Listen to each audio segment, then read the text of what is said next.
The 39 Steps by John Buchan. Dramatised by Bert Cools with David Robb as Richard Hannay. Knife? Enough. Can everyone see? Yes, sir. Good. Now, I want you all to remember, this stuff is to be treated with respect.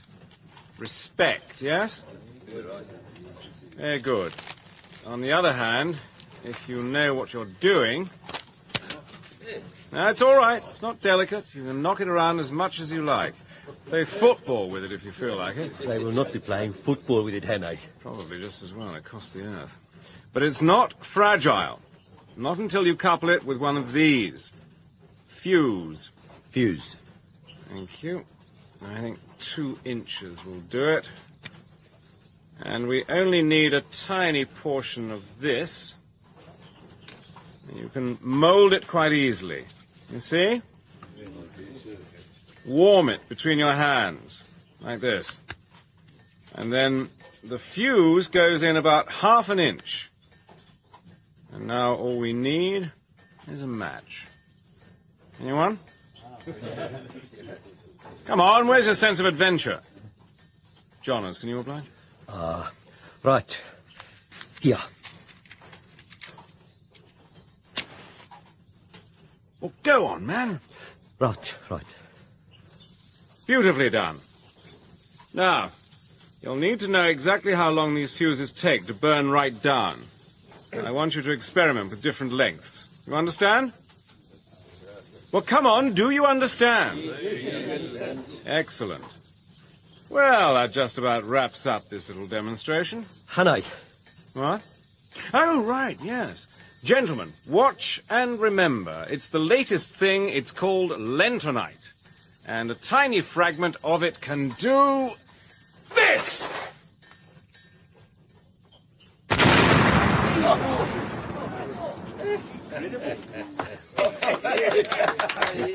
I wish you wouldn't do things like that. 10 times more effective than a lecture, Jonas. I'll bet you a drink there won't be a single accident once they're working with the stuff. I still wish you were going to be here to supervise. Cramp your style? No, I need a change. Besides, 30-odd years is too long not to see the old country. Well, I hope you enjoyed the trip. Enjoy it? Oh, man. I plan to have the time of my life.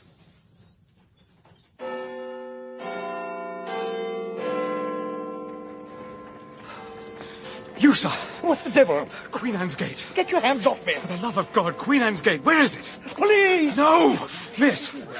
It's life and death, Queen Anne's Gate. It's that way, that right. Thank you. Hold that man! Oh, dear God. Don't let him get away! Got him! Let go of me, you damned idiot! Oh, no, you don't! That's it. Well, hell. What's he done, sir? Done. He kidnapped me, stole my car. Don't you know who this is? Jopley, shut your mouth! It's Richard Hannay, the Portland Place murderer. Sit down, man. Sit down. Thank you. I take it your name is Twisden. No. Oh? Yes, it is. It's a wise conspirator who remembers his own name. Look, the police. Jenkins will deal with all that. I have the most amazing story to tell you. It's vital you believe me. Vital. All in good time. What? You've been on the run, what, 3 weeks? Yes. I dare say another hour won't make too much difference. It could. Constantine Karolides. What about him? Is he here yet? Is he in the country? He arrives tomorrow. Oh, then I'm in time. Thank God. Thank God. Well, if that's out of the way, I think you could do with a bath, a shave, and some decent clothes, and Jenkins will organize something for your leg. My leg? Oh, sorry. Don't be. The carpet will clean up easily enough. Suppose we meet for dinner in, say, 3/4 of an hour. Dinner would be good. I thought it might be. And then you can tell me your tale. And don't worry. In this house, you're perfectly safe. Safe. Thank you. Thank you. Yeah.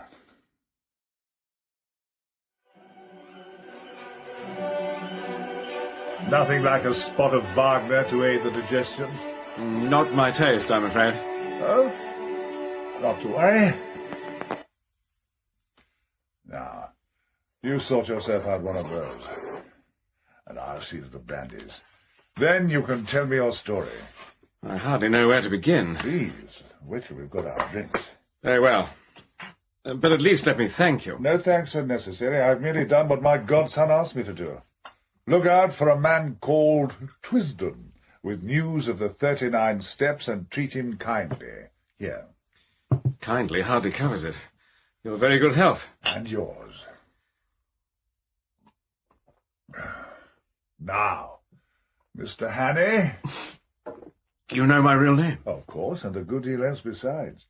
So, Mr. Richard Hannay, according to my godson, you can tell me a tale to really wake me up. I hope he wasn't exaggerating. Yeah. Thanks. Oh, you must judge for yourself. But no, I don't think he was. I must ask you another question before I start. Then please do so. By God, that's good. Right. Do you know what the 39 steps are? No, I've no idea. Damn. I was really hoping. Well, no matter. Perhaps between us we can work it out. Well, I'm a mining engineer. I live and work in South Africa. Though you were born in Scotland, January the 8th, 1877. Your father was also an engineer. You and he emigrated to Bulawayo following the death of your mother when you were 6 years old. Good God. You fought in the Boer War, served for a time as an intelligence officer at Delagoa Bay. You are unmarried and have no living relatives. Very impressive. Thank you. And my apologies. I don't often get the chance to show off the efficiency of my department. Now, your story, Mr. Hannay. Yes, right. Right. Well, I suppose it really begins 3 weeks ago. I'd made a decent enough pile back home, and I thought I'd have some time off and enjoy life. It didn't quite work out the way I planned. So I gathered. No, that's not what I mean. This was before all that. I'm talking about the fact that England bored me out of my mind.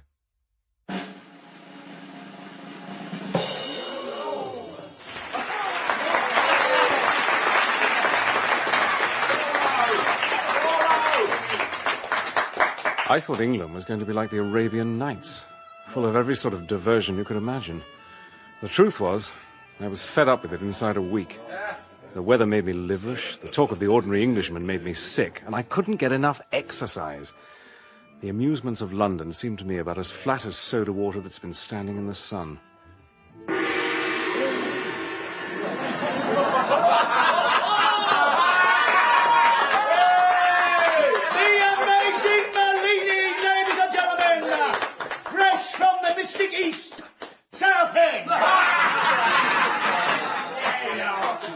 You know that feeling of isolation when everyone around you is having a ball and you're not?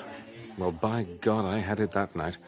I'd had my fill of theatres and race meetings and restaurants and sightseeing, and I suppose I thought an old-fashioned music hall might be different.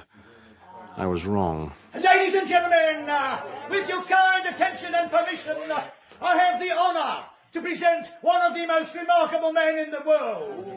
Every day he commits to memory 50 new facts and remembers every one of them. Facts from history, from geography, from newspapers, from scientific books. Test and please, ladies and gentlemen, Mr. Memory! I ought to add that Mr. Memory has left his brain to the British Museum. Hooray. A question, please. Who was the last British heavyweight champion of the world? Bob Fitzsimmons. He defeated Jim Corbett, heavyweight champion of America, at Carson City, Nevada, in October 1897. He was then 34 years of age. Am I right, sir? Quite right. Another question, please. How long's the derby? 1 mile, 4 furlongs and 10 yards. Increased from 1 mile in 1784. Am I right, sir? You're right. Another question, please. Now come along, ladies and gentlemen. Surely someone has a question. Why am I so bored with London? When a man is tired of London, sir. He is tired of life. Dr. Samuel Johnson, 1709 to 1784. Am I right, sir? I hope not. Now, a serious question, please. Ew, where's my old man been since last Friday?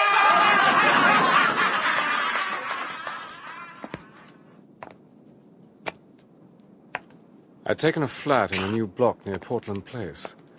I was as bored with it as I was with everything else. The thought of staying any longer at that ghastly music hall was even less appetizing. So I went back home. It was normally a quiet sort of area, but it wasn't that night. I'm sorry, sir, you can't go in there. What the devil do you mean? I live here. It's just for the minute, sir, while they bring down the body. Someone died? Suicide, sir, gent on the top floor. Good Lord. Did you know the deceased, Mr... Hannay.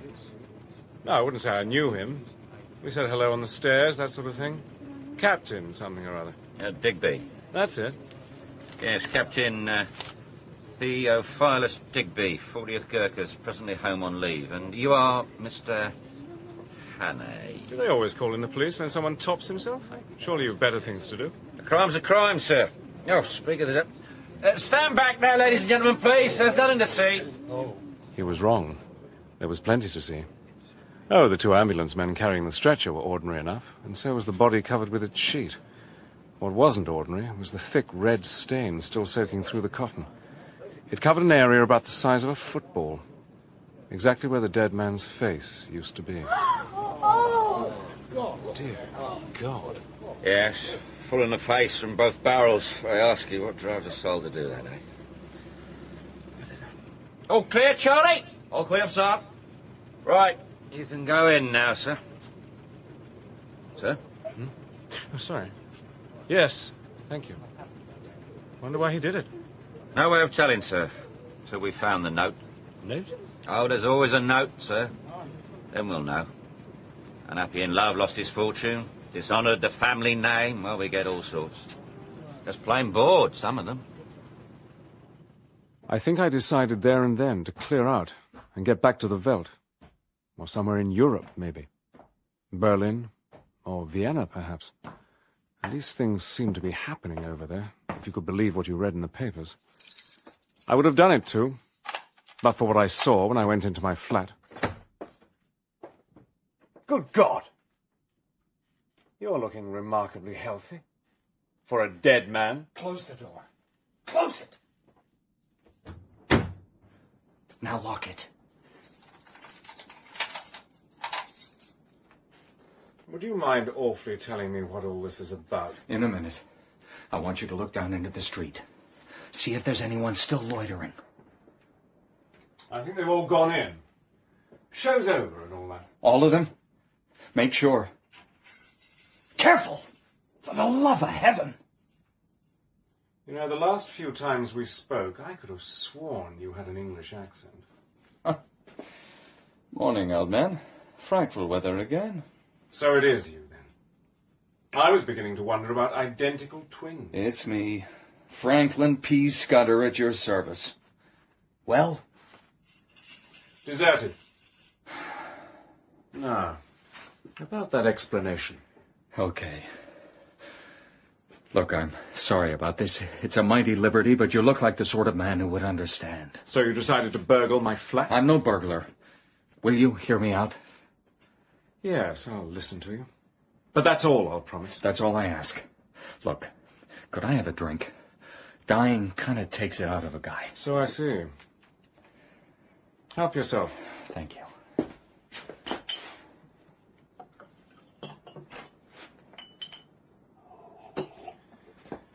Now, why don't you just take a seat and relax? Relax? You think I'm mad?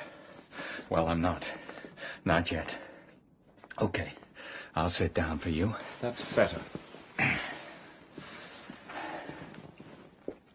Now, I've been watching you. I reckon you're a cool customer.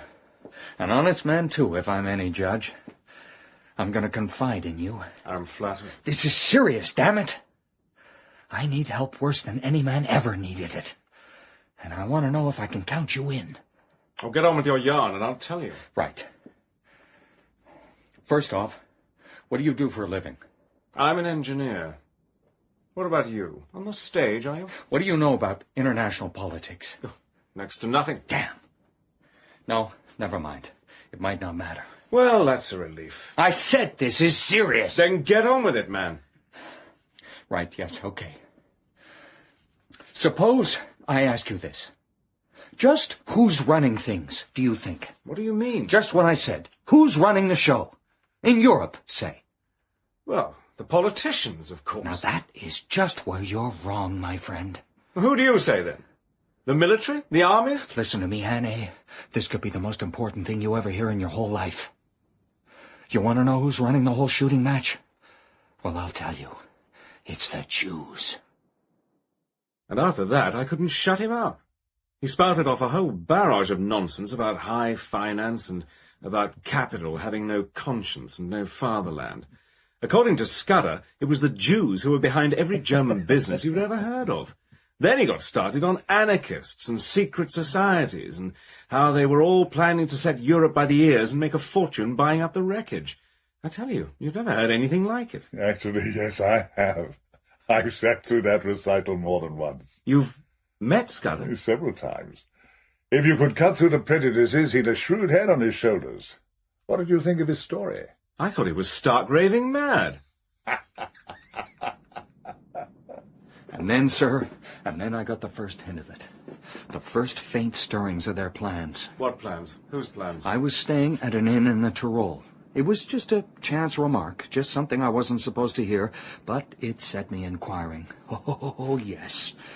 I collected my other clues in a fur shop in Buda, in a strangers' club in Vienna, and a little bookshop off the Racknistrasse in Leipzig. I found the final piece of evidence 10 days ago in Paris. Then I had to disappear. So Captain Digby was born. But what is it you discovered? What is this terrible secret? You still don't believe me. You think I'm off my head. I said I'd listen, and that's what I'm doing. But I want the whole story, not just bits and pieces. Oh, they'll not succeed. Oh, no, not while I'm alive to stop them. Not while Franklin P. Scudder knows the wheels of their whole business. The 15th of June. That's when it all happens. When all what happens? You're not making any sense, man. I can't tell you. Oh, for heaven's sake. It's too dangerous. Take another look in the street, will you?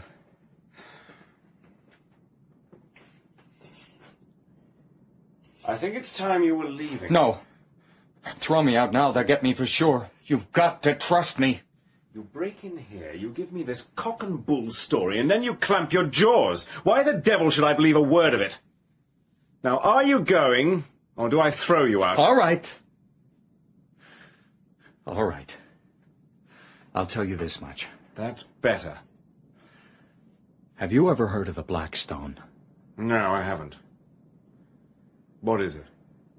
It's a secret organization of Prussian spies. Oh, come on. The Black Stone. It's like something out of a penny dreadful. This is true, I swear it. And believe me, you don't want to run into them. And Hannay, they're here right now in England. Do you know their names? They change their names like you change your shirts, their faces too. They could be anyone, anywhere. Remember that, my friend. Anyone could be the enemy. And what are they going to do, these people? Well, you read the papers, I take it. Of course. Then you'll know about Constantine Karolidis. The Greek chap. He's their prime minister. Well, what about him? I've told you how unstable things are in Europe. Well, he's about the only man holding things together. The one big brain in the whole show. He's going to be in London, June 15th. And the Blackstone are going to kill him. Karolidis is going to be killed? That's what he said. He had proof? So he claimed. Did you believe him? I told you, I thought he was raving. Did you tell him so? Not in so many words. I said he should tell the authorities, have the visit put off. What did he say to that? Oh, haven't you been listening to me, man? The Black Stone are the best there is. They'll just kill Karolidis in his own country, and who'll know where or when. I want to catch them slap-bang red-handed. It does make a kind of sense. So that was Scudder's big secret? Oh, no. That wasn't it at all. That's just part of it. And not the biggest part. Oh, no, not by a long way. And I'm not going to tell you the rest, so don't try asking. You're asking me to take an awful lot on faith. I know. Look, maybe this'll help. Hold it. Keep your hands where I can see them. Take it easy. It's just a notebook. May I? Go on. Thanks. It's all in here. Everything I've found out. And there's more. I haven't had a chance to get it all down yet. I need time to sort it all and get it written. That's why I had to die. Yes, what was all that about? Who was that they found up in your rooms? Oh, it's easy enough to get a body in London. I dressed him up in my clothes and shot off his face. Simple. Drastic kind of way to get some time to yourself. I haven't told you the rest yet. Last night, I discovered they were on to me. The Black Stone? Yes. There are 3 top men. One's their killer, one's an intelligence man, and the other... What about him? He's their leader. And he is the last man you ever want to meet on God's earth.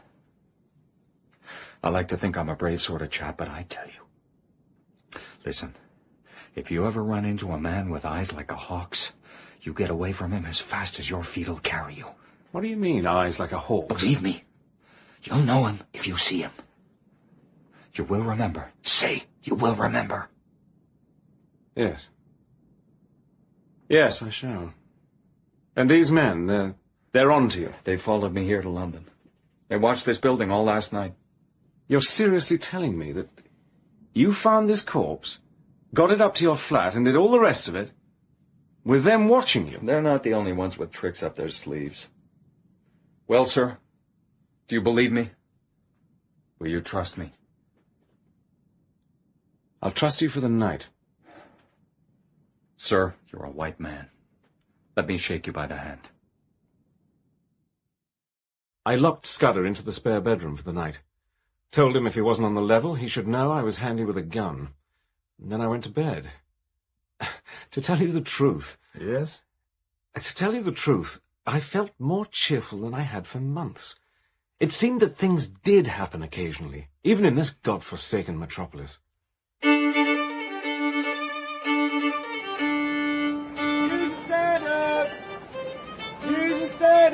Standard, please. Thanks. Use standard! Ah, here we are.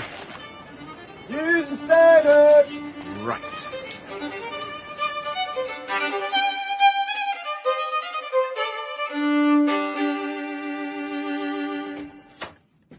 Who's there? I'm armed. It's me. You want to hear about your inquest? You went to it? Couldn't resist. Damn. I wish I could have gone. Oh, it was as dull as ditch water. Even so. I wrote you your obituary. Will that do? Page 7. Thanks. It seems Captain Digby had an undistinguished sort of a career. Well, what do you expect? The Victoria Cross? That sort of thing can be checked too easily. Oh, this is good. They would have been at the inquest. The Black Stone? You remember what I told you? Dark, lean sort of chap. Stout youngster, and your mysterious hawk-eyed man. That's it. Well, were they there? Not that I noticed. They were there, trust me. They can look like anybody. What was the verdict? You did away with yourself while the balance of your mind was disturbed. Good. Nothing about all this? Your little black book full of secrets, not a word. Oh, and before you ask, there's no one lurking about outside the building. Your skin's safe. I don't give a damn about my life. What do you mean? All I care about is stopping what's going to happen. And that's more important than your life? Yes. Look, I'm going to let you in a bit deeper into this business. Go on. I'm going to tell you a name. Another secret agent? No, but she's the key to the whole thing. What do you mean? Never mind the details. Just remember the name, okay? All right. Julia Cecchini. Julia Cecchini? Here, Julia, check any. I want you to remember the spelling. You got it? Yes. Good. Never heard of it, I'm afraid. No, you wouldn't have. But as it turned out, Scudder was right. Julia Cecchini was the key to the whole affair. I'll come to that in a bit. Where did you meet Scudder? Was it professionally? He's done several jobs for the department. If he hadn't been so keen on playing a lone hand, I'd have recruited him, but that sort's no use in the Secret Service. And he was too damn romantic. Wanted everything to be like some cheap melodrama. The Blackstone, indeed. I know what you mean. Anyway, there he was, with his secrets and his little book. He was with me 4 days, all told. He spent most of the time scribbling away. Did you ever see what he was writing? I'll leave that for a bit, too, if you don't mind. When he wasn't writing, we played chess. He always beat me hollow. And we talked. Do you ever think about death, Hannay? Try not to. Most of the time. But sometimes? Do you get those moments where, for no reason at all, you're suddenly wondering when it's going to happen? How? What it'll be like? I suppose so. Not often, though. You? Oh, yes. I reckon it's like going to sleep when you're pretty well tired out, and waking up to find a summer day with the scent of hay coming in through the window. Sounds good. Yeah, when I was back in the bluegrass country. Kentucky, isn't it? Yeah, finest place on the planet. And I know I've seen most of the rest of it.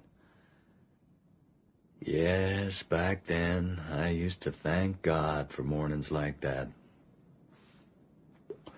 And I reckon I'll thank him again when I wake up on the other side of Jordan.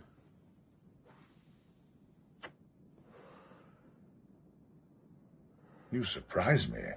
I had no idea Scudder had that sort of side to him. No, he could change on a sixpence. Most of the time, he was nervy as hell. What did you do while he was with you? He insisted I come and go as usual. But I always had to keep a lookout for anyone watching the building.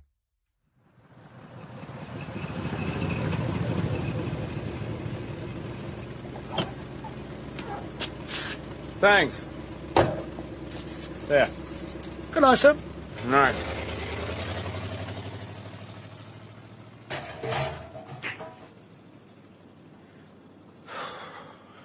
Get a grip, Hannay. Get a damn grip.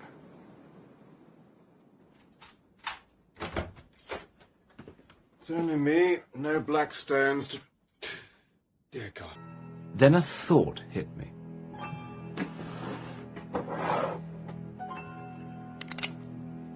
All right, come out slowly with your hands up. I've got a gun. Very well. There was no one there. Just as well. Gun or no gun, I doubt if I'd have stood much chance against someone who could drive a knife through a corpse like a poker through butter.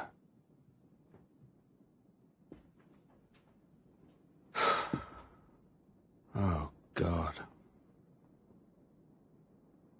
That poor, staring white face was more than I could bear. I got a tablecloth and covered it up. And then I made the place as secure as I could. My wits were coming back to me, and I was starting to think straight again. One thing was as clear as day. You were in danger. Exactly. Scudder had been silenced because of what he knew. Whoever his enemies were, they must have reckoned there was a chance he'd confided in me. So, I'd be next. Why didn't you simply go to the police? And tell them what? They'd have laughed at me. Besides, the odds were 1,000 to 1 that I'd be charged with the murder. And there was something else. What was that? You're going to think this ridiculous. I don't believe so. Well, Scudder had taken me into his confidence. I felt pretty well bound to carry on his work. Look, I'm an ordinary sort of fellow. I'm not braver than other people or more clever. but I hate to see a good man downed. I reckoned I owed it to him. I could play the game in his place. Well said, sir. I decided that I had to disappear. These Blackstone people were after my blood, and the police were going to be right beside them. My plan, well, if you can call it a plan, was to get into hiding somewhere and emerge a few days before the 15th of June, when everything was set to happen. And then what? If the police wouldn't have believed you before, why should they later? Well, I didn't think about that. I just hoped something would happen to make them believe me. At that precise moment, I was more concerned about just getting away. It's a funny thing. You rather relish the idea of the chase. Yes. After being slack for so long, now my neck was hanging on my own wits. It was quite a cheering thought. I hunted out an old tweed suit, a pair of ancient walking boots, and a flannel shirt with a collar. I stuffed a spare shirt, some handkerchiefs, and a toothbrush into my pockets. I'd drawn out some gold from the bank in case Scudder needed money, and I put £50 in sovereigns in a money belt. That was all I wanted, and I reckoned I was all set. What I didn't know was how the devil I was going to get out of the building. I was pretty sure that Scudder's friends would be on the watch for me. Then I had an inspiration.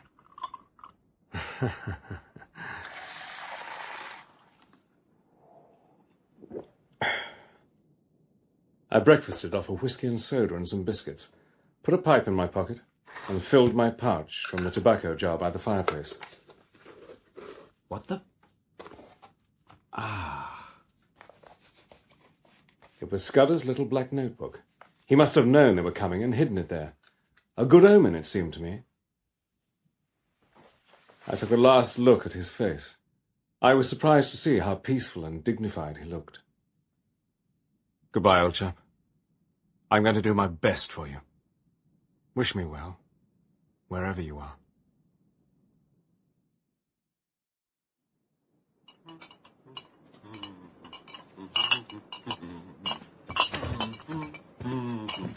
Morning.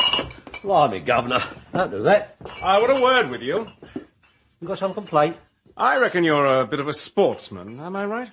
What's your game? I want you to do me a service. Lend me your cap and your coat. You want to get me sacked? Look, it's a bet.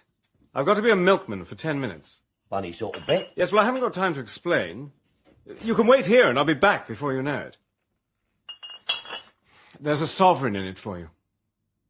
Show me the money.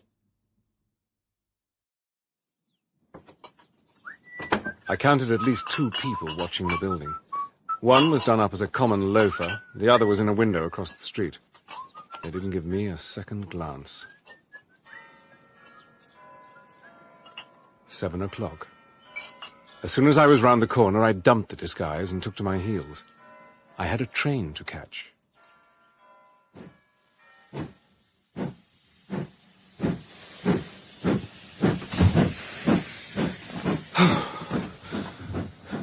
Young man, you are in serious trouble. I beg your pardon? This is a first-class compartment.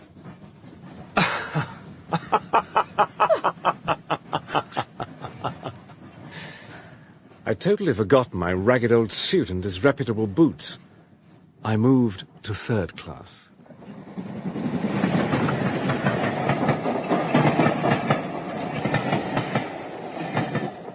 I got out of Dumfries. I was planning to change to the slow train for Galloway. Why Scotland? You hadn't been there since you were a boy. Maybe, but I reckoned I could pass off well enough as an ordinary Scotsman if I had to. I mixed in with the other locals crowding onto the slow Galloway train, and away we pulled. We rumbled slowly into a land of little wooded glens, and then to a great wide moorland place, gleaming with lochs and distant high hills. The air was as clear as mid-ocean.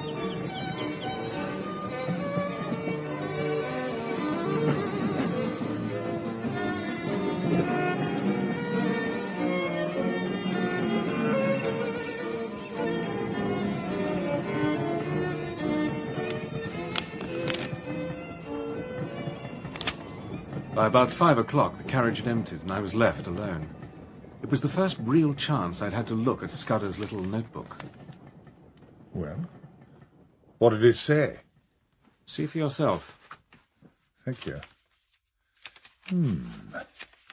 What do you make of it? Typical Scudder. I don't recognize the code. No, nor did I. It's mostly figures, but with the odd word written out in English. Mainly... The 39 steps. Yes, I see. 3, 4, 5, 6, 7. 9 times in all. Have you had any luck with decoding it? Yeah, I'll come to that. I have to tell this in order, or I'll miss something vital. Of course. So, what exactly was your plan of action? Actually, I didn't have one. I got off the train at some tiny station in the middle of nowhere, and I was quite content just to be there in that blessed countryside.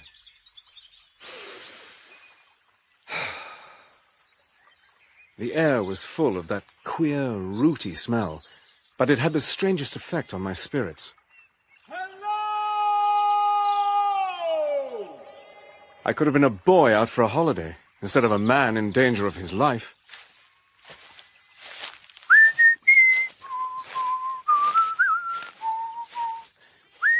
I cut myself a hazel walking stick, and felt just as if I was starting off on a big trek on a frosty morning on the veldt. Every mile put me in better humour with myself. Good evening. Good evening to you. Beautiful evening. It is. I'm on a bit of a walking tour. How do you know? Uh-huh. I've come a weary way today. And you'll be wanting an inn. Is there one? Oh, aye. Keep on this same path, and you'll come to an inn, all right. Thank you. But you'll not get there tonight. It's 10 miles if it's a step. Oh, I don't think I can manage that. No more do I. Well, could you give me lodging for the night? And a bite to eat? 1 and 6. Tell you what, 2 shillings. I don't want your money. You can stay and welcome.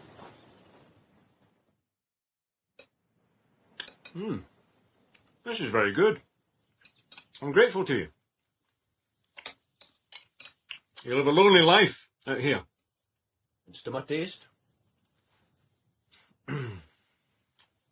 You won't get much in the way of news then? News? What use have I for news? Aye, I take your point. What sort of news would you be thinking of? Oh, nothing in particular. Just like to keep in touch with the world, you know? Take a look outside before you go to your bed, man. That's the world. Not what you'll find in your newspapers. You're sure you'll take nothing? For the food, at least.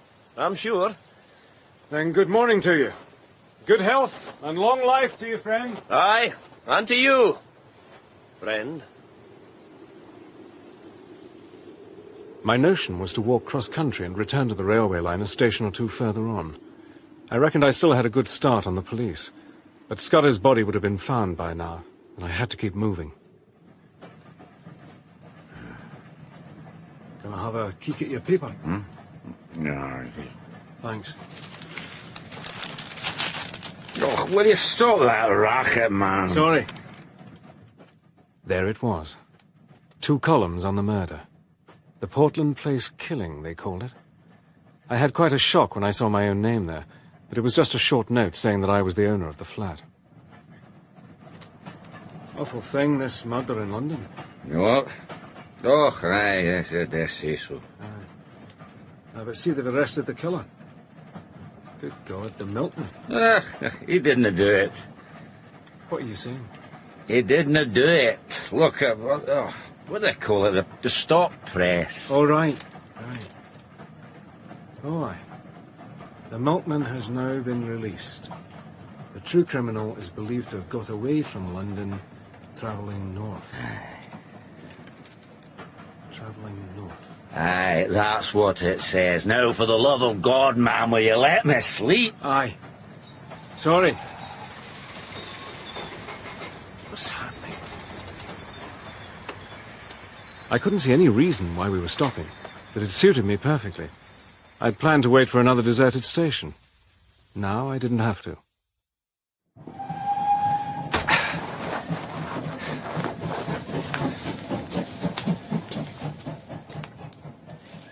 I thanked my stars that my amiable travelling companion was in no state to notice that I'd suddenly disappeared. I stayed out of sight until the plume of smoke had all but vanished into the distance. There was nothing in the landscape. The sun glinted on the metal of the rails, the sky was clear, and you couldn't have found a more peaceful sight in the world. But for the first time, I felt the terror of the hunted. It wasn't the police I thought of, but the other folk. The men who knew that I had Scudder's secrets, and who dared not let me live.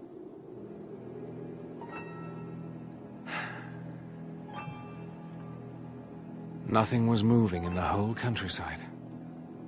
I could see to the edge of the moor in the south, where green fields took the place of the heather, and to the east, where there were shallow valleys and fir plantations, and the faint lines of high roads. And all around me, nothing moved. And then I looked up.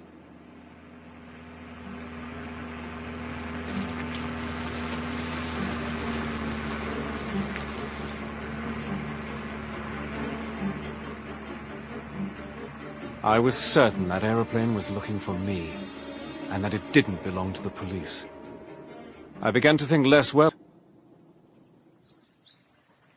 Out of the envelope, he took a half sheet of foolscap paper folded into 4. As you value your life or your reason, keep away from the moor. I'll bear that in mind. I'm sorry. Didn't mean to startle you. You didn't. Is it a local moor? Oh, good heavens, no, it's Dartmoor. The hound of the Baskervilles. Nothing dangerous ever happens here. I love the sound of good writing. Do you often give public readings? No. They're usually private ones, Mr. Twisden. Johnny Twisden. Good evening to you, Mr. Twisden. My name's McNaughton. Charlotte McNaughton. Good evening. Is this place an inn? It is, sir. Is your father the landlord? He was. He passed away last November. Oh, I'm so sorry. Thank you. He always planned to leave the inn to his son, but there was a slight complication. Your brother wasn't interested? I never had a brother. So the inn's closed? It is not. I do as good a job as any man could have managed. Better, maybe. Oh, I'm sure you do. Is it a room you're wanting? It is. Then you'd best come inside, hadn't you?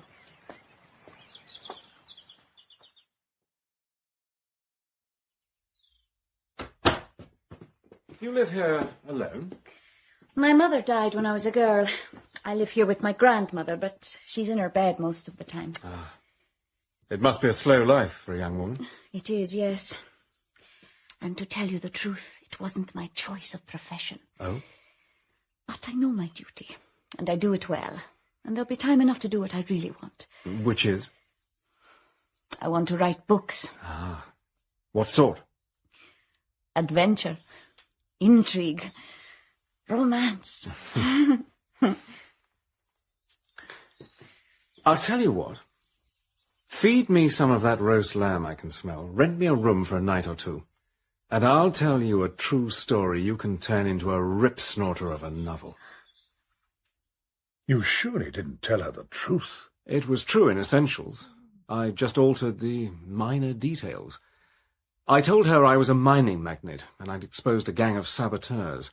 They'd chased me across the ocean, killed my best friend, and now they were after me. I made quite a job of it, even though I say it who shouldn't. The flight across the Kalahari, the attack on my life on the journey home, and the Portland Place murder. Well, it didn't need much to make that sound a pretty horrible affair. It's pure Conan Doyle. Yes, it is. These devils are after me, and the police are after them. It's a race I plan to win. You believe me, then? Of course I do. I believe everything out of the common. The only thing to distrust is the normal. Are they close behind, do you think? I think they're off my track, for the moment. Good. But I have to lie low. You'll be safe here. Thank you. Stay as long as you need to. You will give me some more material about your adventures. You can depend on it. This room should serve you well. Uh-huh. There's a clear view right across the moor. If anyone follows you that way, you'll have good warning. Close the curtain. What? Close it. And put out the candle. What is it? What did you see? Open the curtain again. Just a crack. There's no one there. Look up. Up? I saw it cross the moon. There should still be enough light. Yes, there, you see? Oh, an aeroplane. It's them. The saboteurs. Well, they're a fair way away. They're going. For now. I shouldn't stay here. I'm putting you in danger. How are you? They've no quarrel with me, have they? If they find out that you're hiding me... They won't. You can depend on me now. That's quite enough of that. You're sure? Of course I'm sure. Thanks. My pleasure.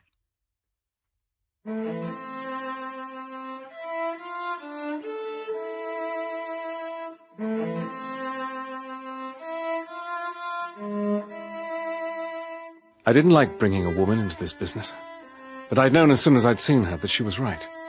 I could depend on her. I felt safe there in that neat little room. I slept the sleep of the just.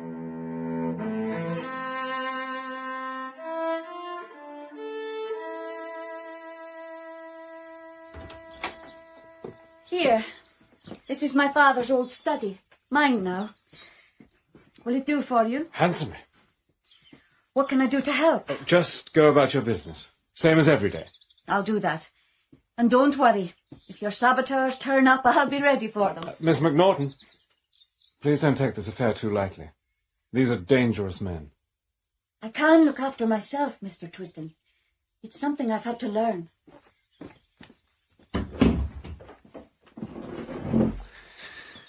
Now, friend Scudder, just what the devil is it you were killed for? Numerical cipher. Not a straightforward one, though. You say you cracked it? Well, most of it. It's two-layered. The numbers stand for letters, but the letters themselves don't make any sense. Not without the key words for the final substitution. How did you work out the key words? Oh, I didn't have to. Scudder gave them to me. Did he, by George? Now, let me think. Of course. The woman's name? Julia Cekenyi. I wondered at the time why he was so desperate for me to memorize the spelling. So, was it Julia for the vowels? That's it. J equals A, U stands for E. And the surname gives you the numbers for the consonants. Very ingenious. But what does it all say? Well, according to Scudder, there's going to be a war. Us on one side allied with the French, and Germany on the other. Mr. Hannay, that is arrant nonsense. Our relations with Germany may be a little strained, but there's no question of open hostilities, and if they do come, it won't be for years. Yeah, well, Scudder says that the whole thing will come as one almighty surprise for Britain. It's melodramatic rubbish. I thought that too, but there's more. Stuff you can verify, if you will. Go on.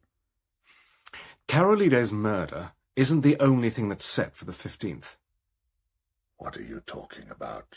I knew it. I knew it. Scudder was right.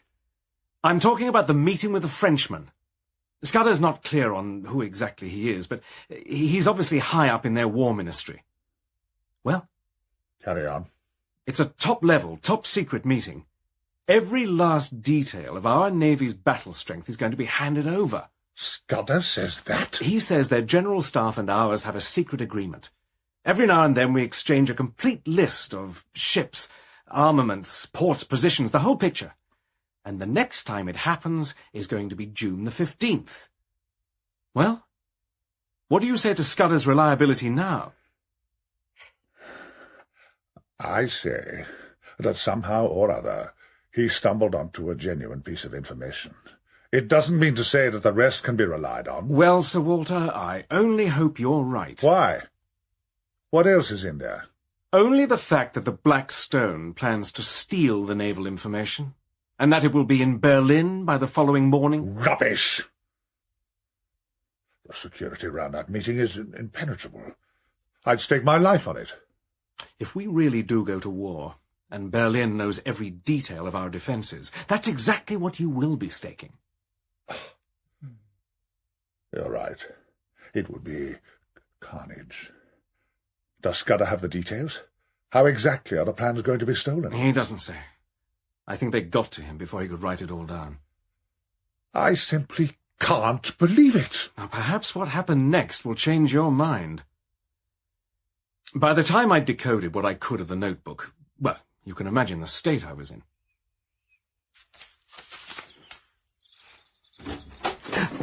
Oh, hello. Quiet.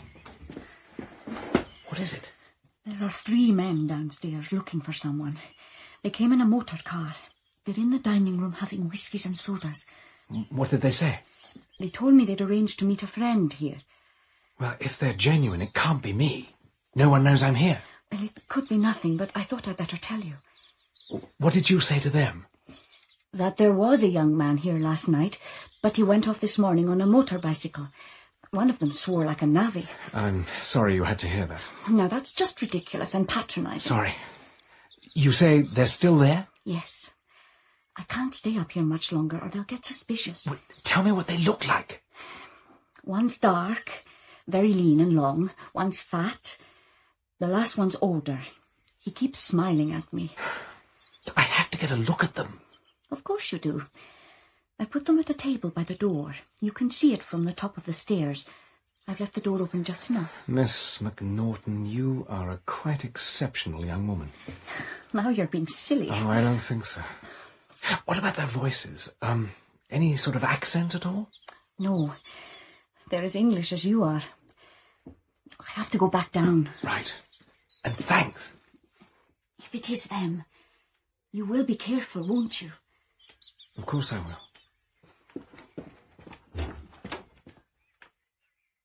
It's such a pity we missed him. What time did he leave? Oh, straight away after breakfast. 8:30, maybe? 8:30. Really is too bad of him. We should go. Come on, you fellows. Perhaps we can still catch him up, eh? Now, miss, what do we owe you for the drinks? Charlotte was right about that voice. It was no more Prussian than she was. I relaxed. They were every stitch and every inch the English gentleman out on a tour. Oh, a £5 note. You'll have to excuse me while I get you your change. Of course, my dear. Jameson, get the car started. Righty-ho. Flanders, pull out the maps. See if you can't work out his route. Right. Now I was completely sure. If they were acting, why keep it up when there was no audience? No, wait. I have an idea. He glanced up at the landing. Half a second earlier, and he'd have seen me, but some instinct had made me draw back into the shadows. I watched from the darkness as he stared up towards the guest rooms. My years tracking in the veldt had given me eyesight as good as any low-powered telescope, and I couldn't miss what happened next. It was the damnedest thing.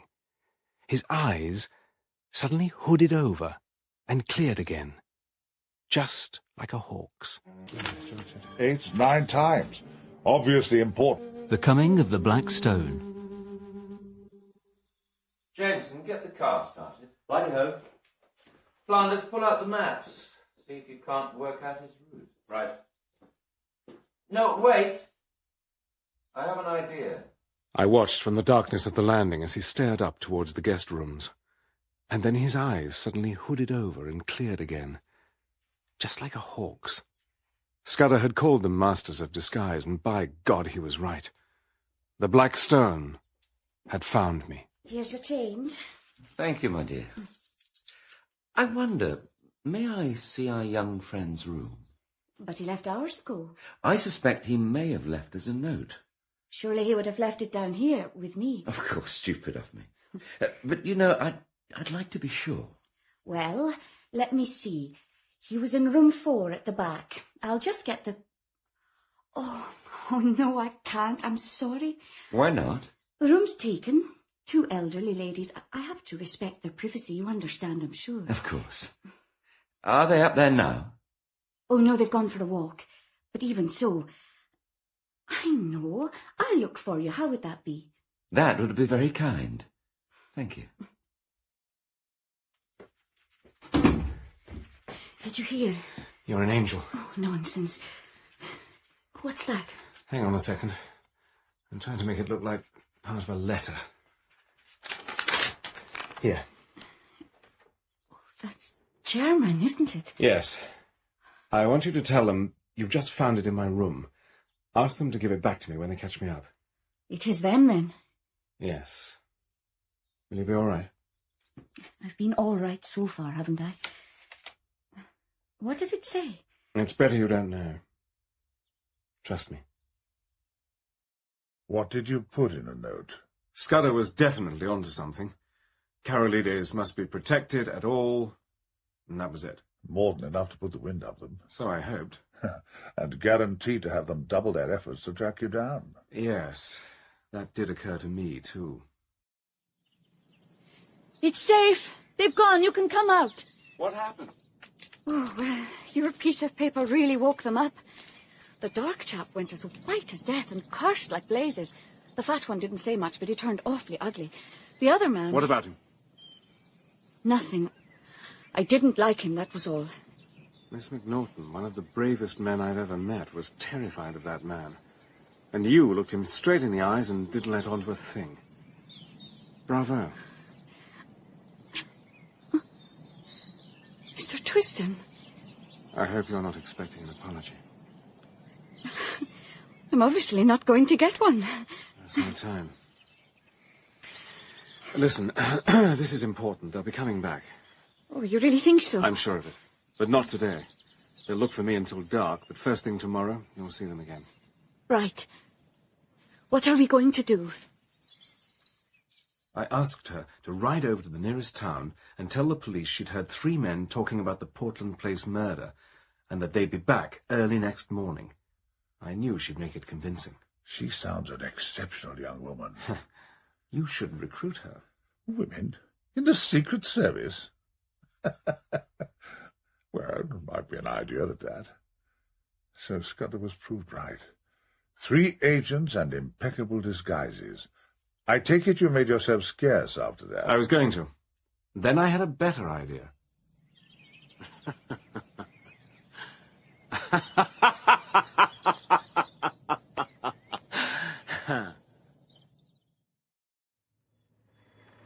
At dawn next morning, 2 constables and a sergeant drove up to the inn. They hid their car in a coach house and came inside to lie in wait. And I was upstairs, doing the same. 20 minutes later, I saw it. Another car.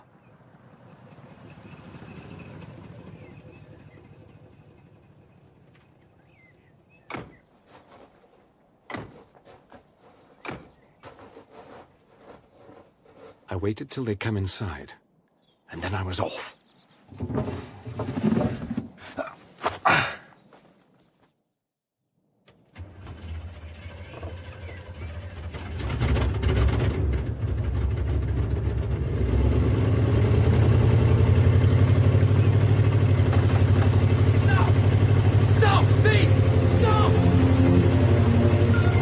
It was a beautiful machine. 40 horsepower at the very least. And I drove it for all it was worth. I steered east by the sun. It was a glorious morning.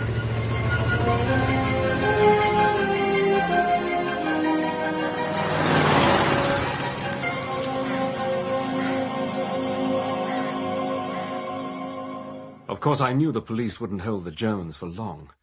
They were just too plausible. But I had a damn good start on them. And besides, I was enjoying myself. How long did it take you to realize what a colossal blunder you'd made? Funnily enough, it didn't hit me until about 4 o'clock that afternoon.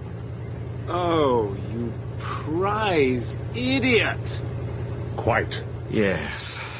Not only had I put myself on the wrong side of the local law, I'd stolen what was probably the most distinctive motor car for 200 miles around. Idiot! And I couldn't even leave it somewhere and take to my feet. It would be discovered in an hour or 2, and they'd know that I was no great distance away. Idiot! Bungling amateur! Fool! Imbecile!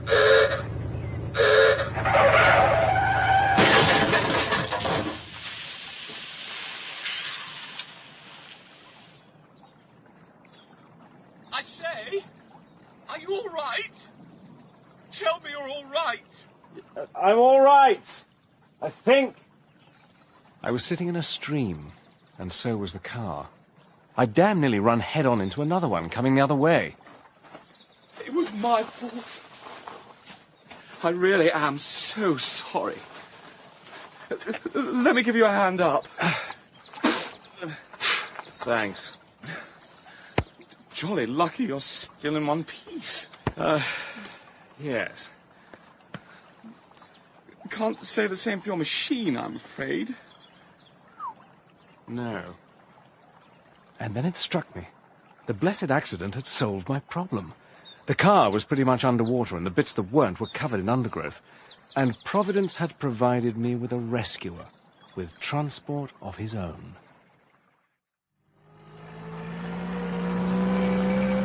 My fault entirely you went off the road like that. I'll see you straight, of course. Well... Truth of it is, I wasn't looking where I was going. Something on my mind, don't you know? The first thing's to set you up with some dry togs. Where's your kit? Gone down in the burn with the car? It's in my pocket. I'm a colonial, travelling light. A colonial? By God, you're the very man I've been praying for. I am? You see, I'm the Liberal candidate for this part of the country. Oh, sorry.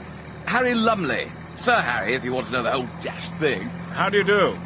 My name's Twisden. Johnny Twisden. Twisden? Any relation of old Tommy Twisden of the 60th? Afraid not. No? Oh, well. Anyway, where was I? Liberal candidate. That's the chap. And I've got this big meeting on tonight at Brattleburn. You know it? No. Well, it's an infernal Tory stronghold. Ah, I see your problem. No. That's not it. The thing is, I'd arranged a bigwig colonial speaker for the main attraction. But the ruffians hold up in Blackpool with influenza. You're not a free trader by any pleasant chance? I didn't have the foggiest notion what he was talking about. But anything that would get me off the open roads for an hour or two sounded good to me. I certainly am. No! Will I be welcome at the meeting? Welcome? Oh, my dear sir, you've got to be a good chap and help me out. All you fellows have the gift of the gab. You can speak for 40 minutes, can't you? My saviour took me to his home and flung half a dozen of his suits out for me. My own was soaking wet and pretty much in rags. I chose a blue serge, purely because it was completely different to my previous outfit. You know, I really am grateful to you for this. Saved my bacon. Tell you the truth, I'm hopeless at this public speaking lark. Doesn't that make politics rather an odd choice of career? It was my godfather's idea, Sir Walter Bullivant. He's in that line himself. It was something all very hush-hush in the Foreign Office. Really? The Foreign Office? Politics. Funny old game, isn't it?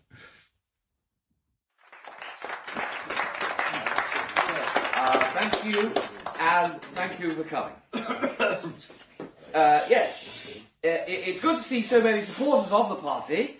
Now, tonight, after you've listened to me ramble on for a bit, well, I'm jolly pleased to say that Mr. John Twisden, the well-known colonial free trader, will give us one of his famous addresses. I'm sure we all want to show our appreciation for Mr. Twisden in the usual manner. I've been trying desperately to think of something to say, and so far I'd failed miserably. I'd more or less resigned myself to falling flat on my face, but after a couple of minutes with Sir Harry, I was beginning to feel a whole lot better about my prospects. No. Yes. Here we are. Sorry about this. Damn! I mean Dash. Dash. I mightn't be much of an orator, but I was 1,000% better than he was. Ladies and gentlemen, the German menace. And at that, I sat up and started to take notice. But I needn't have bothered. This German menace that some people are going on about, it's a load of nonsense. Nonsense, yes. It doesn't exist. It's a Tory lie. Just an invention to cheat the poor out of their rights and hold back social reform. I say... I say we should show the Germans that we're friendly. And how do we do this? Well, personally, I think we should reduce the size of our navy. And then we should ask Germany to do the same. And then... He talked the most appalling rot. All about how if it wasn't for the Tories, Germany and Britain would be fellow workers in peace and reform. I thought of poor Scudder and the notebook in my pocket, and I wanted to tell him just how much the Blackstone thugs cared about peace and reform. A better world for all of you and your families and your children. We hear an awful lot of talk of doom and despair, but it doesn't have to be like that. And yet, in a queer way, I liked the speech. You could see the sheer niceness of the chap shining out behind all the muck that someone had spoon-fed him.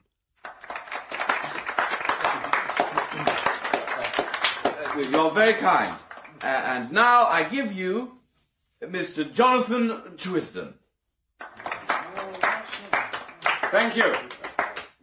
Now, I want to talk to you tonight about Australia. Has anyone here actually been to Australia? Come on, don't be shy. No? No one here has ever been to Australia?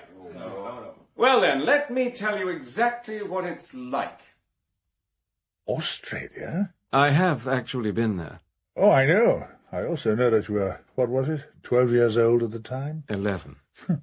You've a nerve on you, I'll say that. Actually, I was rather a success.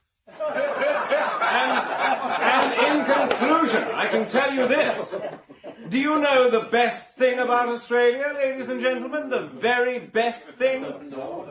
There are no Tories in Australia.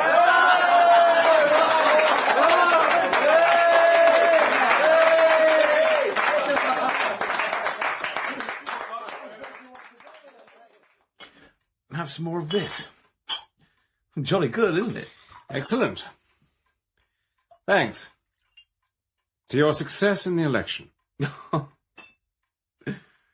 I doubt I'll get in. Pity, really. Life's not so wonderful for some of the folk in these parts. Be nice to do something for them. Look, Sir Harry, you're a good fellow, and I'm going to be frank with you. Righty-ho. Where on earth did you get all that poisonous rubbish you talked tonight? I got most of it from pamphlets that agent chap of mine keeps sending me. Was it really as bad as that? It was, I'm afraid. Listen, if you'll give me your attention for half an hour, I'm going to tell you a story. I told him everything. The absolute truth. I can still see that room, with the stags' heads and the old prints on the walls, Sir Harry standing on the stone curb of the hearth, and myself lying back in an armchair, speaking. I seemed to be like another person, standing aside and listening to my own voice. Strange. But it gave me a chance to judge the whole affair properly. It did me no end of good. So, I've got here, in my own house, the man wanted for the Portland Place murder? And your duty is to send for the police and give me up. Well, I may be an ass on the platform, Mr. Hannay, but I can size up a man. You're no murderer, and you're no fool. And I believe you're speaking the truth. What can I do to help you? Well, you know what I asked him to do. Write to you. It was an intriguing letter, to say the least. You seem to have made quite an impression on my godson, Mr. Hannay. I liked him. He's as good a chap as ever breathed, even if his head is stuffed full of maggots.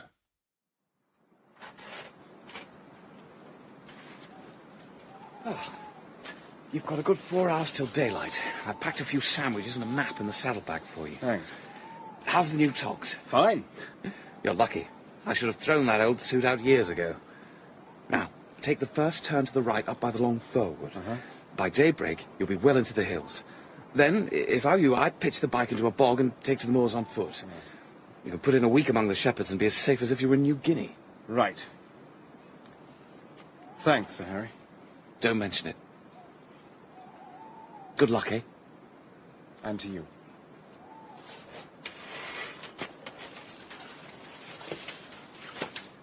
Good luck! I pedalled my way up steep roads of hill gravel till the skies grew pale. As the mists cleared before the sun, I found myself in a wide, green world, with glens falling on either side, and a faraway blue horizon. I could see for miles, and there wasn't the slightest sign of human life. Then, from far off, I heard it. Even before it came into view, I was certain. It was the same plane that had been looking for me before. As I looked, it dropped several hundred feet and began to circle. I was in the very center of a huge open plain. There wasn't enough cover to hide so much as a rat, and I hadn't a hope in hell of getting to denser ground. And then they saw me.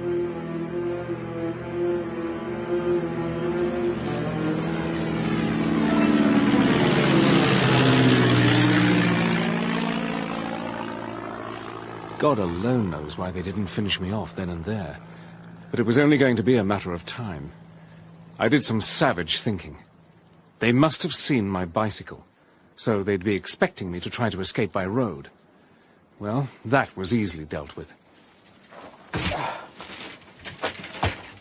I hid the bike as well as I could, and looked around to see if I could do the same with myself. Not a chance. I was in despair.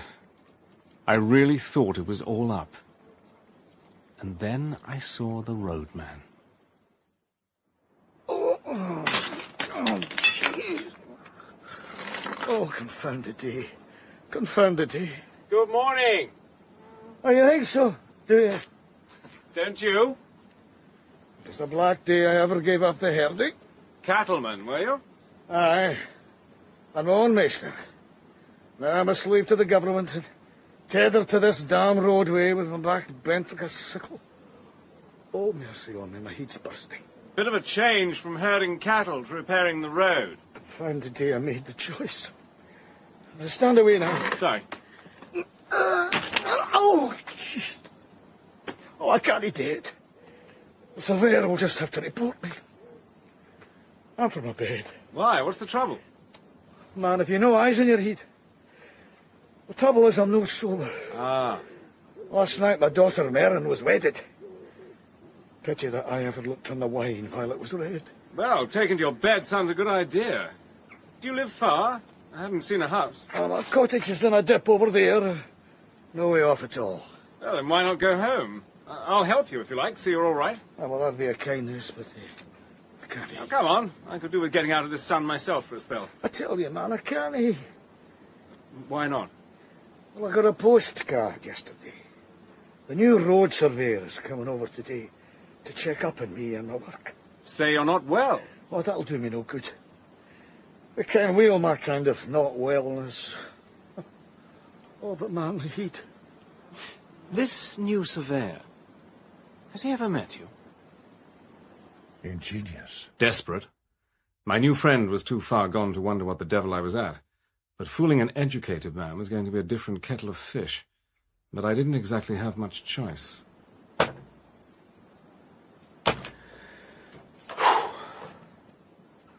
I borrowed his glasses and his filthy old hat, and gave him my coat and waistcoat to carry off to his cottage for safekeeping. The rest was just window dressing. Dust on my clothes and my face and hands, and a good scrape away at my fingernails till they were snagged and broken. It's the details that matter. But I still wasn't sure they'd be enough. I told myself that at least the road surveyor would be a useful dummy run for the chaps I really had to fool. I was wrong. First car that pulled up didn't carry one man. It held three. Good morning. Morning. That's a fine, easy job. Well, there's worse jobs and there's better. I dare say. I'd rather have yours, sitting all day on your hinterlands on those cushions. It's you and your muckle motor cars that wreck my roads. Oh, what do you suggest, then? We break them, we should mend them? I don't say anything to laugh about. Sounds like a fair deal to me. You've a good taste in boots. Those were never made by a country shoemaker. They were not. They were made in London. Oh, you've been to London? Oh, what would I be wanting with London? No, I got them from the gentleman that was here last year for the shooting. What was his name now? Let's get on. This fellow's all right. Did you see anyone pass by this morning on a bicycle? Oh, well, I wasn't up very early. My daughter Maren was married last night and we kept it up late. I see. Do you like a cigar? Well, I can get one. Why don't you have one of these? Don't mind if I do. I'll smoke it to clear my head. Do you need a light? I've my own matches. Of course you have. Jameson? Righty-ho. Good day to you. Right.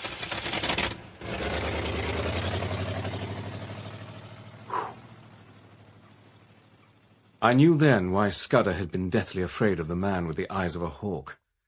And I'd allowed the girl at the inn to lie for me straight to his face. I shuddered at the thought of what might have happened. Did he recognize you, do you think? If he did, he was playing a damned cool hand about it. Either way, I had to get properly out of sight, and preferably out of the area.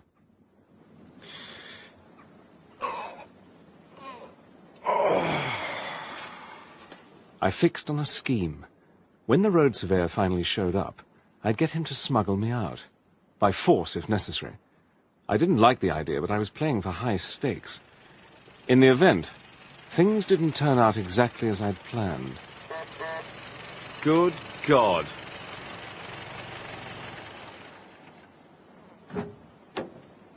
I say, man. What? Come here when you're summoned. Oh, summoned, is it? Just who do you think you are with your fancy car and your fancy luggage? Now you keep a civil tongue in your head and speak when you're spoken to. Am I on the right road for Newton Stewart? No, you're no. Yeah. But you're on the right road for me, Marmaduke Joplin. Oh, my good God. Hannay? You remember. I'm flattered.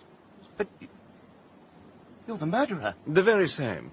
And there'll be a second murder, my dear, if you don't do exactly what I say. I balked at the idea of intimidating the surveyor, but terrorizing this chap was a positive pleasure. I'd run into him time and again in London society. He was the sort who'd turn up, invited or not, at all the best balls and polo weeks and country house parties. Marmy, they called him, and he was an offence to creation. Don't kill me. Please don't kill me. I'll do anything, anything. I want your coat, your goggles, and your cap. Oh! Oh, sorry. Are you cold? Here, have mine. Oh, good grief. It's filthy. Shut up, and give me your coat. Here. In a matter of seconds, the dusty old roadman had become the best turned-out motorist in Scotland.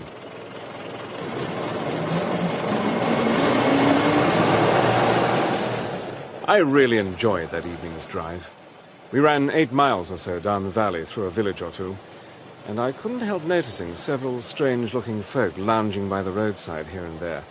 A cordon of watchers recruited by the Black Stone, sure as eggs are eggs. Marmy's cap and goggles and Savile Row driving coat got me past them without a second glance. One even touched his cap to me. By the time night started to fall, I was confident that I'd left my watchers well behind. It was almost full dark when I finally pulled up on the edge of a lonely moor. You villain. Now, Marmy, watch that blood pressure. I'll see you swing. See if I don't. Yes, you run off and find the police. I shall. And make sure you tell them this. I'm no murderer, but I'm on the trail of people who are. You're raving. You're right. Don't tax your brain with it. Goodbye. And thanks again. There's more use in you than I thought.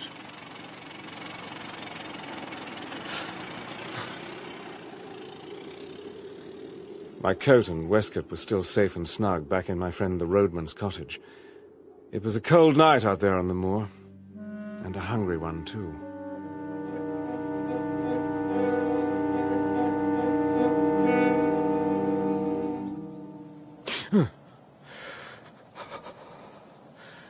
I came to at dawn, not knowing where I was or what had woken me.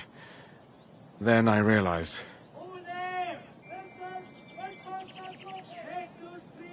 Damn! Marmaduke Jopley had lost no time in finding the police. They were ranged in a line coming up a long slope towards me, and they were beating the bushes as they came. Heaven only knows how I did it, but I started to run up the slope away from them.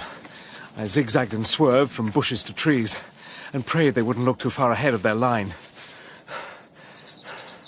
And then, way off to the right, I saw a farmhouse.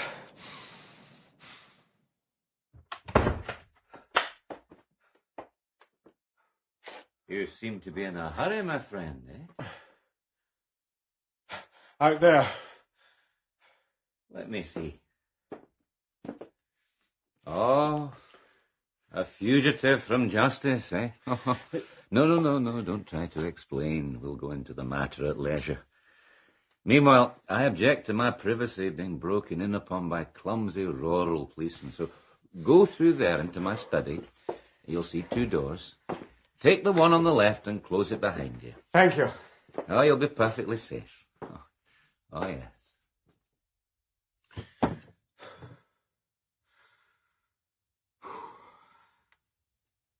It was extraordinary. He treated my entrance as if it were a perfectly normal occurrence. I'd seen enough of the place to judge that he was some sort of scientist. Books and instruments were everywhere, and there were glass cases instead of tables. Another clue. I was in a tiny storeroom of some sort, in the pitch dark, and there was a strong smell of chemicals. Relax, my friend. They've gone.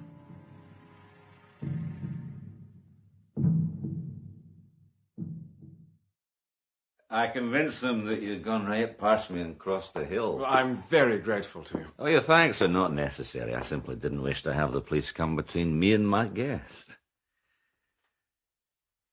Ah, this is a lucky day for you, Mr. Richard Hannay. My congratulations. The disguise is flawless. Thank you. Praise from an expert is praise indeed. Now, please, Carl. What?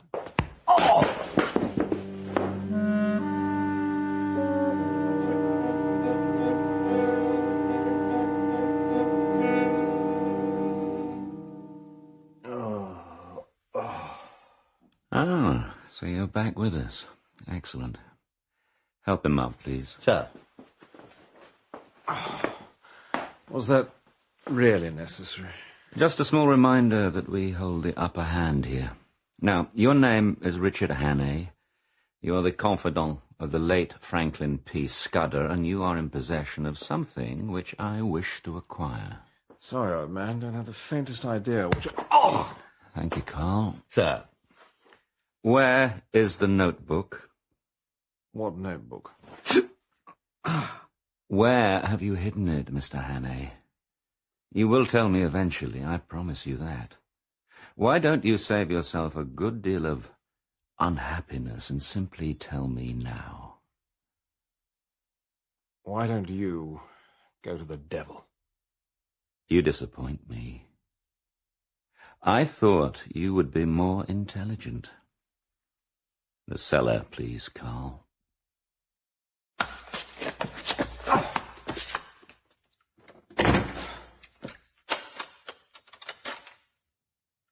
I couldn't see any way out of the mess I was in. I thought wistfully about the police, plodding their way over the hills, looking for me. At least they were honest men, and they'd have treated me kindlier than this trio of thugs.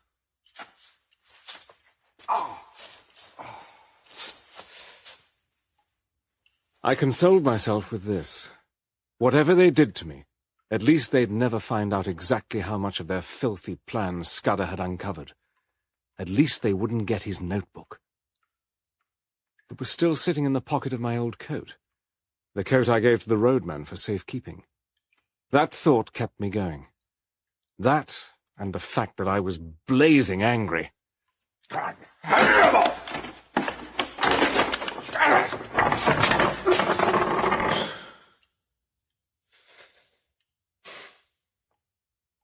After a bit, I realized that wasn't getting me anywhere, and I tried to take stock. The cellar was big and practically pitch black. There were no lights that I could find. A single skylight affair was sealed with shutters. They wouldn't budge an inch. There were some old sacks and wooden crates dotted about, but nothing remotely useful. And then, away in one corner, I found something a touch more promising.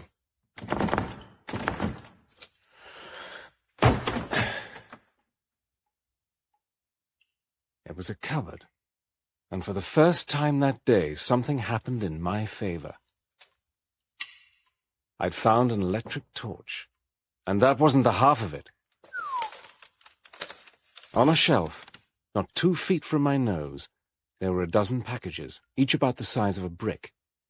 If I was right about what was in those wrappings, then things really were going my way.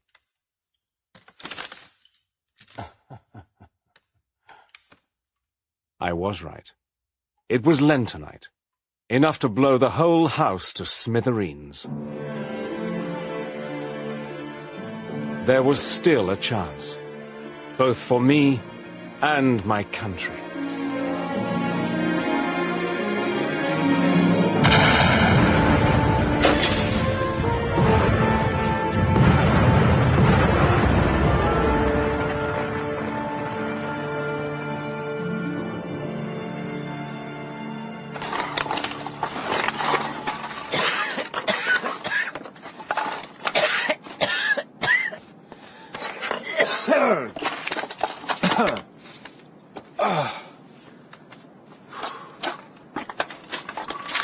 Dear God.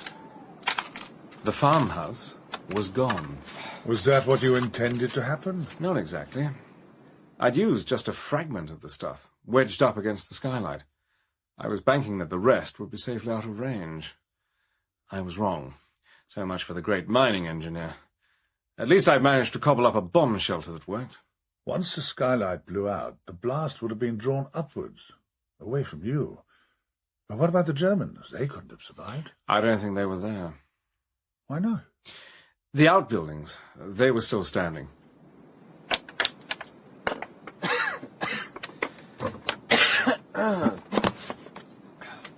I was looking for a way to get away. A bike, the car. There was nothing. Their car wasn't there? Exactly. They must have left me locked in the damned cellar and driven off somewhere. Of all the foul luck. What did you do? Well, I wasn't thinking straight. My lungs were full of poisonous fumes, my head was spinning, and my legs. All I wanted to do was collapse and forget the entire damn business. But you didn't, because you had to get away. It was the hardest job I've ever taken on. But you're right. I had to get as far from that damned place as I could before they came back. And that wasn't the half of it. Somehow, God knows how, I had to get back to that roadman's cottage. I had to get Scudder's notebook. The devil. It's all right, all right. You can know better than the Sabbath, you heathen. God preserve us. I must.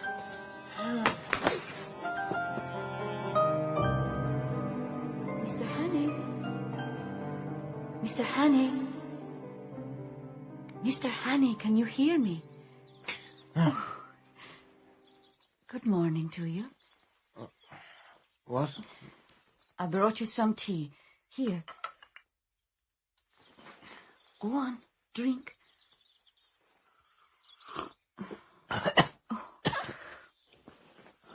Oh, that's the way. Miss McNaughton? The very same. But... Easy. You're at my inn. My things... Don't worry. I have the notebook. How did you know? If you want to keep secrets, Mr. Hannay, you shouldn't talk in your sleep. You've been sitting with me?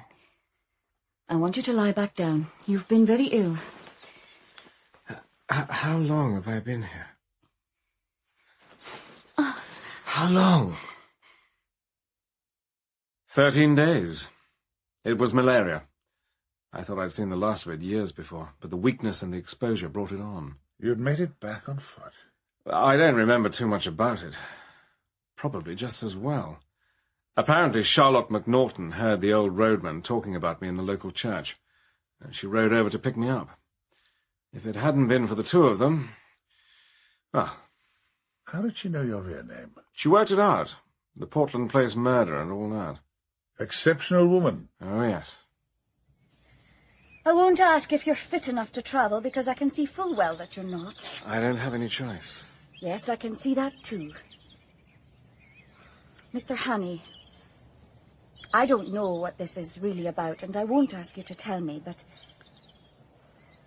it's terribly important, isn't it?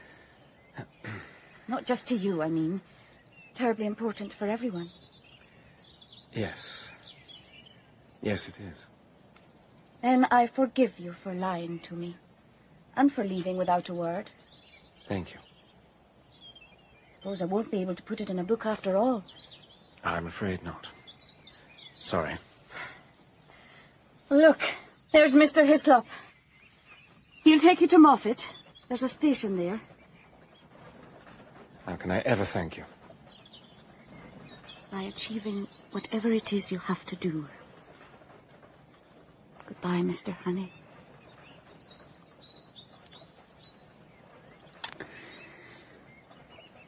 Miss McNaughton. Hope you're not expecting an apology.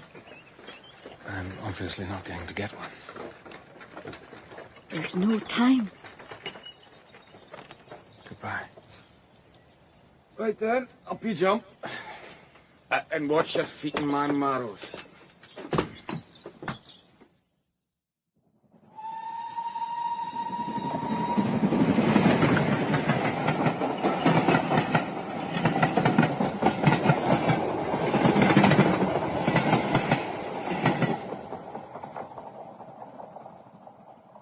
You more or less know the rest.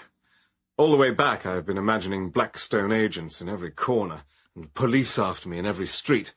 And then that imbecile Jopley saw me and called a constable. And that, Sir Walter, is how I came to be on your doorstep looking like a hunted fox. It's quite a story. Oh, it's the truth, every word. I swear it. You have to believe me. Oh, I believe you. But frankly, I think Scudder was off the rails. The intelligence meeting with the French bigwig, that is going to happen. Yes, it is. But there's no way on God's earth that any Prussian spies are going to steal the defense plans. And all that stuff about Karolides being targeted, I happen to know that he's been making secret overtures to Berlin. They're setting up a cozy little alliance. Seeing him dead is the last thing they want. No, I'm sorry. Scudder was completely off track. Come. Beg pardon, Sir Walter. A telegram. Thank you.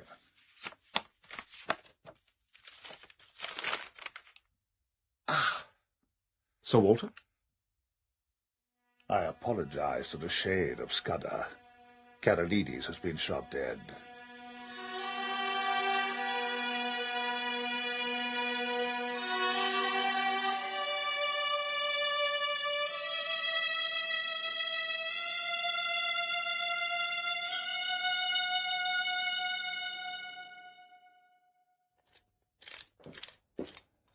Ah, good morning. Morning. How did you sleep? Oh, amazingly well, all things considered. You? Haven't been to bed. It's been a busy night. Help yourself. Thanks. Karolides was shot in the Greek Parliament building. There's no clue as to who was responsible. Didn't they have any security? The best. Our friends must have decided to bring things on early. What's going to happen about the intelligence meeting? It's been moved forward. General Royer arrives in Paris this afternoon. There's no way the Blackstone can know. Well, don't underestimate them. They're clever and they're fanatical. It's a dangerous combination. Oh, did you take another look at Scudder's notebook? Yes. What did you make of this? There. The 39 steps. Now, I've told you, it means nothing to me. But what about the next bit? HT 101 7P M. No, I couldn't decode it. Oh. Neither could I. No new ideas? No, sorry. What are you doing today? I'm hosting the meeting, and before you ask, we've put a cordon round it so tight that a flea couldn't break through it. You're free to do pretty much whatever you like. What about the police? Aren't they still after my blood for Scudder's murder? No, I've taken care of all that. Really? Thank you. I'd still lie low if I were you. Your Blackstone pals are almost certainly in London by now. Oh, with a bit of luck, they're convinced I went up in smoke along with their farmhouse. You should still keep your head down. They might not be looking for you, but if they spot you, I can arrange a sealed car back to your flat if you like. Well, I was, rather hoping I might be of some use to you. Yes, I thought you might be. Sorry. I'm grateful to you for what you've done, but you'd best leave things to the professionals from here on in. Ease up. There's a good chap.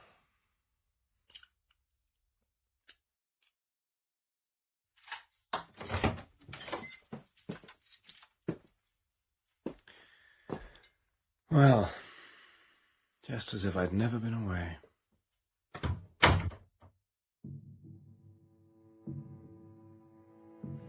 HT 101 7PM.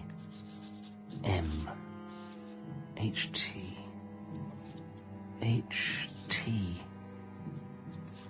High tower. Highly toxic. Hair. Tommy rot.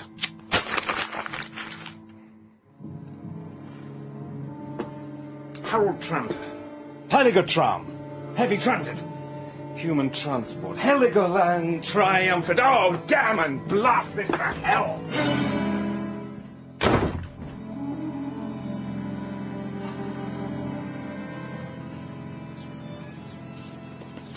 Sorry, sir, road's closed. Yes, I know.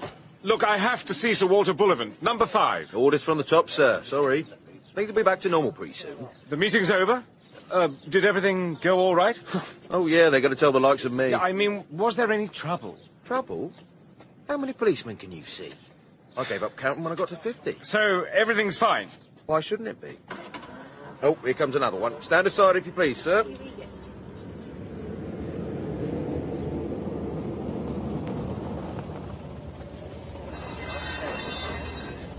Thank you, Constable. My lord. Now, there's a real gent for you. I'll say there's a... Sir? You all right? Get out of the damn way! What the... Not the devil. Sir Walter. I'm sorry, sir. I couldn't stop him. There's no time for that. Who was that man who just left? Walter, who is this person? Richard Hannay, Lord Whittaker, Admiralty. For God's sake, who was it? It was the First Sea Lord, Lord Alloa. Was he at your meeting? What damn business is that of yours? The plans, the naval defence plans. Did you talk about them? Yes, we did. For the love of heaven. Hannay, what are you saying? I'm saying that it wasn't Lord Alloa. Not Lord Alloa? It might have been his living image, but it wasn't him. It was the leader of the Black Stone.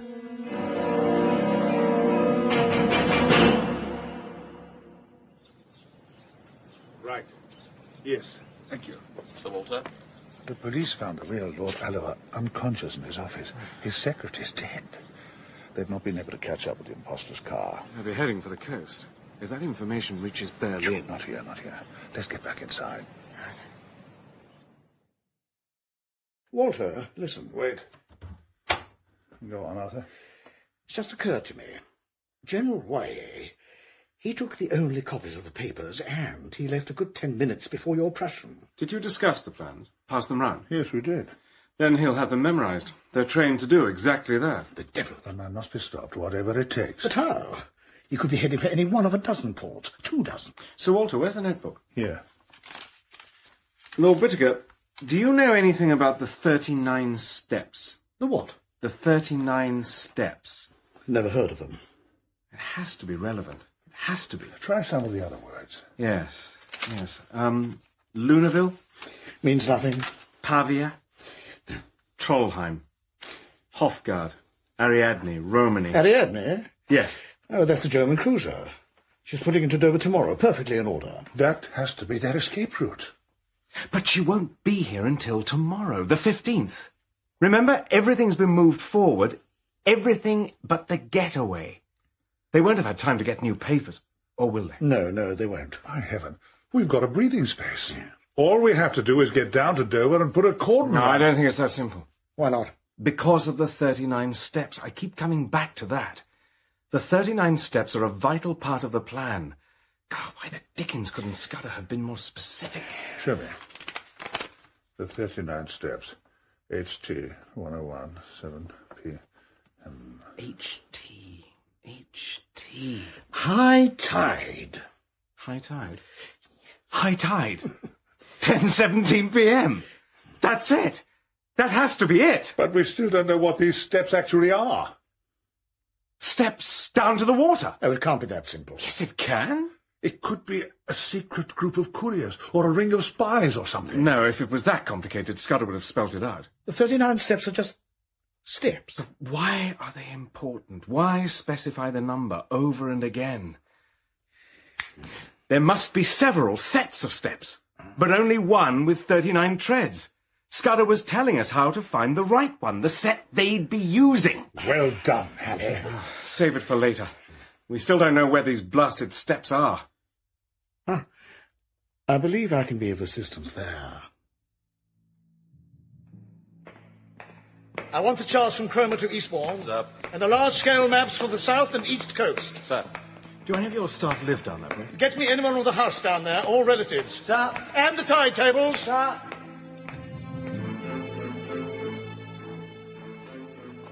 This is hopeless. There's a 10:17 high tide at 100 places. Where are the maps? They're coming. If only be detailed enough. Excuse me, Lord Richard. What is it? I found someone, sir. Well, bring him in, man. This way. Mr. Williamson, gentlemen. My lord? Sir Walter? Sir? You live on the coast? I do, my lord. My family have had a house there since the 18th century. But do you know the coast, not just your own spot? Tolerably well, sir. My father was Inspector of Coast Guards. He often took me with We're him. looking for a place where there are several sets of steps running down to the beach. What sort of steps? Oh, steps, man, steps. For the love of God, how many sorts are there? Well, there are lots of marine parades. They often have steps. That won't be it. Too open, too busy. No, we're after longer staircases and in a pretty isolated sort of place. Oh. Well, I don't know that I can think of any. Well, they do exist. They must. Think, man. Well, there's a place in Norfolk beside a golf course. No, it's too public. Then I can't help you, gentlemen, unless you mean the Rough. The Rough? What's that?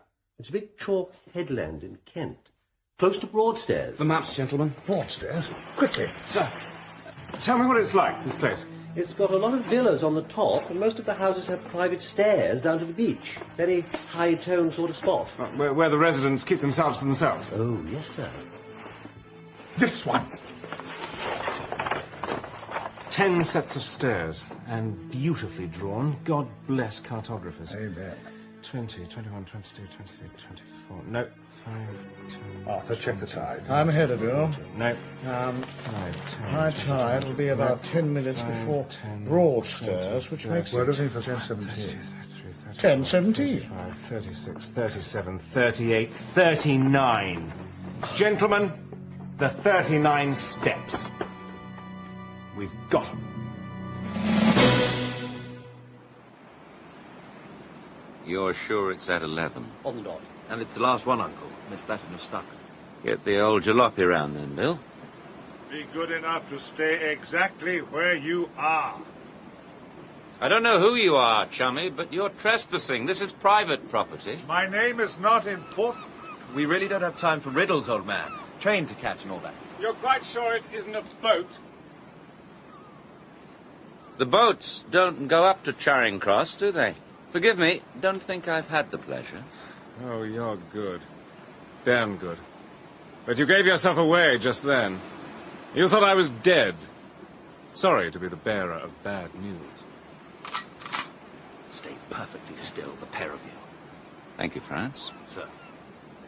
You will have posted men all round the house, of course. Of course. And they will realize, as you realize, that I can kill both of you before their bullets can reach me. Small price to pay. Oh, please. Spare me the brave English heroics. Carl, the boat, go! Stop him! Stop! Get out! Go! Yeah.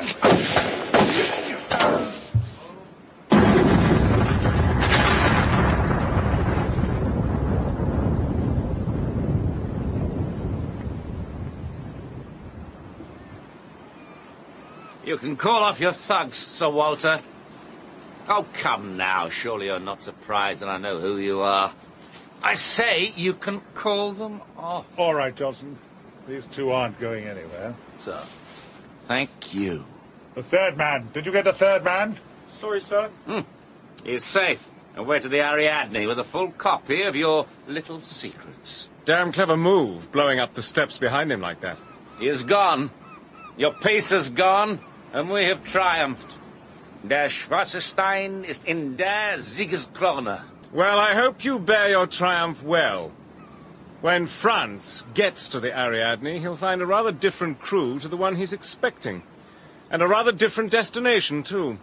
She's been in our hands for the last 2 hours. My congratulations, Mr. Hannay. A most impressive operation. Thank you. Take them away.